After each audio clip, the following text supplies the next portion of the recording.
नमस्कार।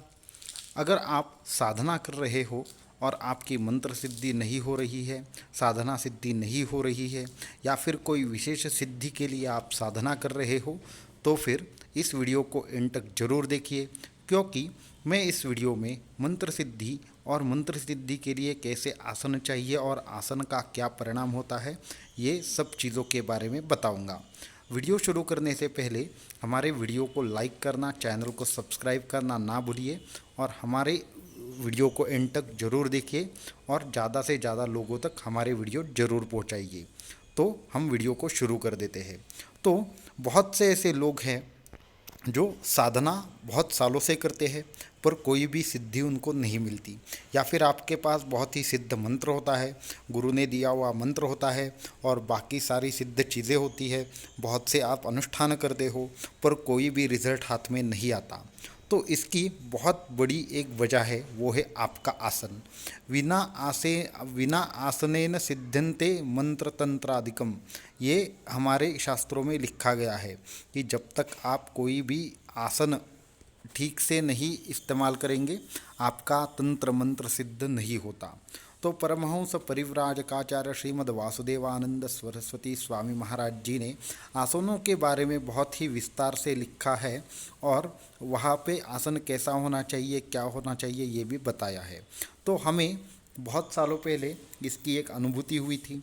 जैसे कि हम एक मंत्र सिद्ध करना चाहते थे, वो मंत्र सिद्ध करने के लिए हमने एक जगह उपासना की थी। वहाँ वो समय ऐसा था कि वहाँ शुरुआती में हम साधना सीख रहे थे। कोई सिद्धि या फिर सिद्ध साधना कैसी होती है, उसके नियम क्या होते हैं, ये मुझे मालूम नहीं था। तो उसके बाद मैंने क्या किया, वहाँ पे 21 दिन तक एक छोटा अनुष्ठान किया पर उसका कोई भी रिजल्ट नहीं मिला। उसके बाद मुझे ये समझ में नहीं आ रहा था कि यहाँ पे गलती कैसे हुई, क्योंकि गुरु ने दिया हुआ मंत्र था, उन्होंने विधि बताई थी, सारी चीज़ें थी, पर मुझे समझ में नहीं आया कि मुझे अनुभूति क्यों प्राप्त नहीं हुई। तो वहाँ से सीधे निकल कर हम हमारे गुरु के पास पहुँच गए। गुरु जी के यहाँ पे पहुँचने के बाद हमने उनको प्रणाम किया और बताया कि हमारी साधना तो हुई पर अनुभूति कुछ नहीं हुई। तो उन्होंने हंसकर बोला कि तुमने आसन कौन सा इस्तेमाल किया था। तो मैंने बोला कि आसन एक वस्त्र था, तो उस पर बैठकर मैंने साधना की थी। तो वो हंसने लगे। उन्होंने बोला कि बिना किसी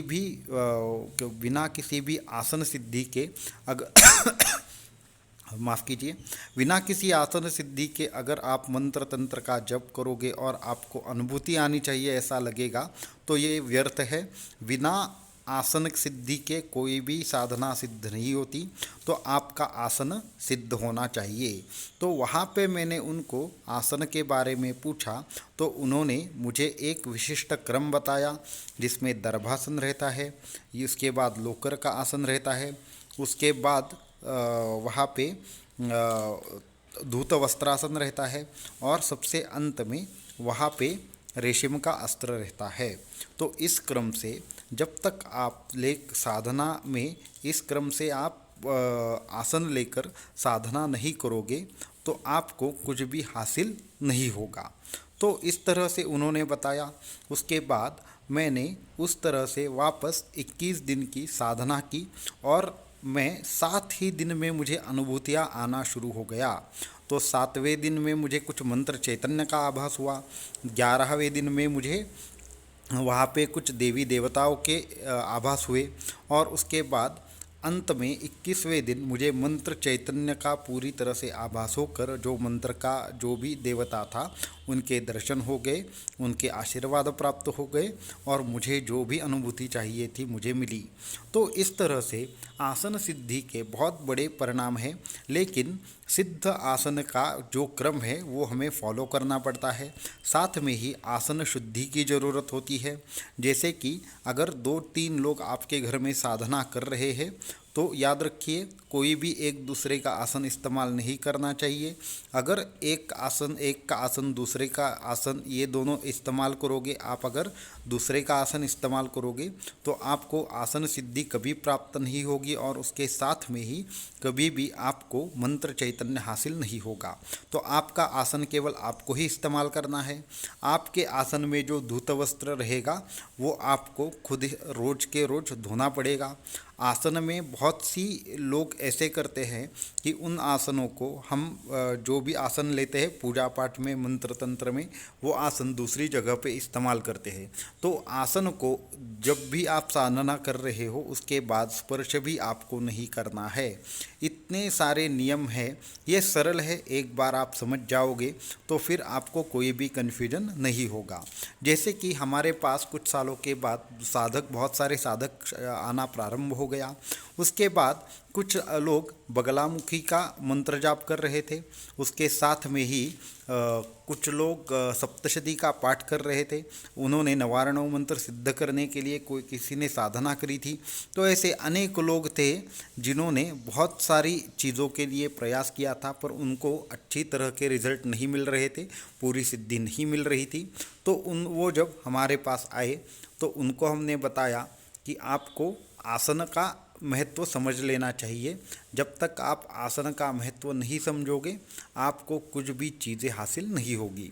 तो उसके बाद हमने उनको आसन का क्रम बताया। वो आसन का जब क्रम उन्होंने फॉलो किया तो उनको पूरी की पूरी तरह से सिद्धि मिल गई। जैसे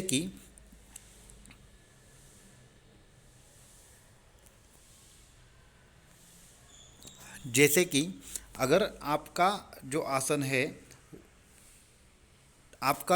है वो कुछ इस प्रकार है कि आपका ज़मीन से कहीं पे भी स्पर्श होता है तो वो आसन आपके लिए अच्छा नहीं है। साधना करते वक्त आसन इतना बड़ा होना चाहिए कि आपका कभी भी ज़मीन को स्पर्श नहीं होना चाहिए, और अगर आपका ज़मीन को स्पर्श हो रहा है तो वो साधना आपकी कभी सफल नहीं होगी। इतना हमें लंबा आसन चाहिए। उसके साथ में ही आपका जब भी आसन जो कोई भी हो वो अगर आप रोज़ के रोज़ नहीं धोते हो तो आपको वहाँ पे जो दूसरे दिन के संस्कार रहते हैं, जो दूसरे दिन हम जब भी साधना करते हैं हमारे आज के संस्कार हमारे आसन पर आ जाते हैं, और दूसरे दिन उसी आसन को बिना धोए उस पर अगर बैठोगे तो आपको वही संस्कार बार बार तकलीफ़ देंगे। इसके लिए हमारा जो भी आसन है वो एकदम स्वच्छ होना चाहिए, उसको किसी ने भी स्पर्श नहीं करना है। अगर आप साधना अभी करके उठ गए, सुबह 7 बजे आपने साधना पूरी कर ली और आप उठ गए, तो आपको उसको दूसरे दिन जब साधना में बैठोगे तभी उसको स्पर्श करना है। दूसरे कहीं पे भी जाने के बाद या आने के बाद आपको स्पर्श नहीं करना है। जब भी आप साधना में बैठोगे तो आपको क्या करना है, उस आसन को सिद्ध करने के लिए उस आसन के देवता को वहाँ पे बुलाना होता है। अगर आप आसन के देवताओं को नहीं बुलाते तो उनका अपमान हो जाता है या फिर आसन सिद्धि आपको नहीं प्राप्त होती। तो ऐसे कुछ नियम हैं जिनका आप अगर अनुसरण करोगे तो आपको भी आसन के बारे में बहुत सारी चीज़ें जानने को मिलेगी और आपको भी आसन सिद्धि मिल जाएगी। तो ऐसे बहुत सारे मेरे पास अनुभव है कि जो ये बताते हैं कि आपका आसन कैसा होना चाहिए। तो इन सब चीज़ों के बाद जब भी आप साधना को एक विशिष्ट आसन को लेकर बैठोगे तब क्या हो जाएगा, आपको ये सारी चीज़ें समझ में आएगी कि ये आसन कैसा होना चाहिए, क्या होना चाहिए और इसका क्या महत्व है। तो इसके लिए आसन का अनन्य साधारण साधनाओं में महत्व है। अगर आप 21 दिन का अनुष्ठान कर रहे हैं या 108 दिन का अनुष्ठान कर रहे हैं, कोई भी मंत्र सिद्ध करना चाहते हैं, तो आसन की अनन्य साधारण महत्व जो है वो आपको याद रखना चाहिए। और आपकी साधना के प्रयासों को एक दिशा मिलने के लिए आसनों की बहुत ज़रूरत है। जैसे कि पंचमुंडासन है, नवमुंडासन है, ये ऐसे अनेकों सिद्ध आसन हैं जिनका आपने शायद नाम नहीं सुना होगा, पर जितना आसन आपका सिद्ध हो जाएगा उतनी ही साधना सिद्ध हो जाएगी, उतने ही आप खुद सिद्ध हो जाएंगे। तो इसके लिए आसन का महत्व है। तो फिर तो फिर अब साधना के लिए आसन कैसा होना चाहिए, इसके कुछ आपको यहाँ पे मैं दिखा रहा हूँ। ये साधना में उत्तम आसन माना जाता है। जैसे कि इसके सबसे नीचे है, उसे आपको पता होगा, ये इस तरह का आसन होता है। इसे दर्भासन भी कहा जाता है। दर्भासन आसन और साधना के लिए एकदम उत्तम आसन माना गया है। उसके बाद उसके ऊपर जो घोंगड़ी का आसन होता है वो है, ये भी सबसे उत्तम माना गया है। उसके बाद उसके ऊपर ये जो है वो लोकर आसन कहा जाता है। इस आसन से सभी प्रकार की मनोकामनाएं पूर्ण करने के लिए आपको सिद्धि मिल जाती है। तो इसके सबसे ऊपर आपको वस्त्राधूत वस्त्रासन और उसके साथ ही रेशम आसन का प्रयोग करना चाहिए। अगर इस क्रम से आप ये चीज़ें करोगे तो आपको ध्यान में जरूर सिद्धि मिल जाएगी और आपका मंत्र जो है वो जरूर सिद्ध हो जाएगा। तो इस तरह के आसन अगर आप हमसे मंगवाना चाहते हैं तो भी हम ऐसे आसन आपके लिए अवेलेबल करवा सकते हैं। तो उसके लिए आपको जो भी चीज़ें चाहिए वो हम हमारे ओर से आप मंगवा सकते हो। उसके साथ में ही अगर आप कुछ अनुष्ठान कर रहे हैं तो उसके लिए कौन से आसन इस्तेमाल कर सकते हैं, इसकी भी जानकारी हम आपको ज़रूर दे सकते हैं।